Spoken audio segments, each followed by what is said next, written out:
Olá meninos, tudo bem? Agora a gente resolve a questão número 7 da lista. Também é uma questão de hipótese de advogado. Enunciado. A tabela abaixo apresenta informações sobre 5 gases contidos em recipientes separados e selados. O recipiente que contém o maior número de moléculas é o de número. Então, o que ele quer saber? Ele quer saber qual o recipiente que contém o maior número de moléculas. Tudo bem? Vamos dar uma investigada nos recipientes. Olha, na tabela ele fornece recipientes 1, 2, 3, 4 e 5, certo? Os gases são gás oxigênio, gás hélio, gás neônio, gás nitrogênio, gás cloro. Agora começam as informações mais importantes. Ó. Veja que a temperatura é a mesma para todos eles, certo? Veja que o volume é o mesmo para todos eles. O que muda é a pressão em alguns recipientes. Olha, no recipiente 1, a pressão é 1 atm. No recipiente 4, a pressão é 1 atm. E no recipiente 5, a pressão é 1 atm. Então, de cara, eu já posso afirmar o seguinte, olha, nesses 3 recipientes, onde nós temos pressão, volume e temperatura exatamente iguais, os recipientes são o 1, o 3, aliás, o 4, né? O 4 e o 5. Nesses 3 recipientes, eu tenho exatamente o mesmo número de moléculas. Por que eu posso garantir isso? Pela hipótese de Avogadro.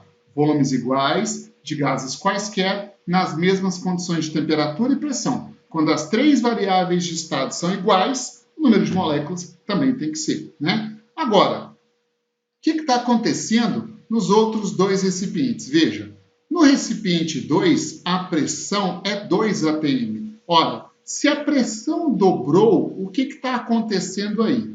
Veja, para uma pressão de 2 atm, se eu tenho o dobro da pressão, isso só pode acontecer porque você tem o dobro de moléculas. Certo? Então, eu posso afirmar que no recipiente que contém gás hélio, eu tenho 2 vezes o número de moléculas que os outros recipientes. E se você observar o recipiente 3, olha só, no recipiente 3, a pressão é 4 atm. Ora, para uma pressão de 4 atm, o que é que muda? Vamos ver. Para uma pressão de 4 atmosferas, ora, se os gases apresentam o mesmo volume e mesma temperatura, uma pressão 4 vezes maior significa 4 vezes mais moléculas. Então, aqui ó, nós temos o quádruplo de moléculas que tem nos outros recipientes. Quádruplo de moléculas,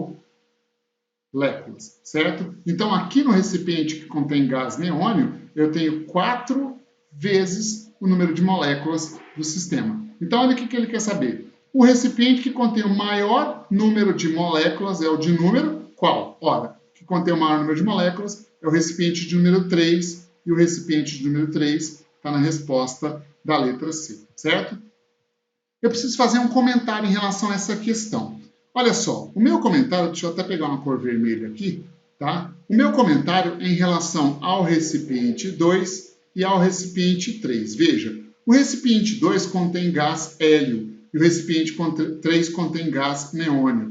Gás hélio e gás neônio são gases nobres, eles não são formados por moléculas, são gases monoatômicos, são átomos isolados. Você sabe que o gás nobre não faz ligação. Então, quando ele pergunta aqui, ó, o maior número de moléculas, automaticamente os recipientes 2 e 3 seriam excluídos dessa resposta, tá? Só que se você excluir os recipientes 2 e 3, no recipiente 1, no 4 e no 5, o número de moléculas acaba sendo igual. A questão não teria resposta. Então, de todo jeito, essa questão tem algum probleminha conceitual, né?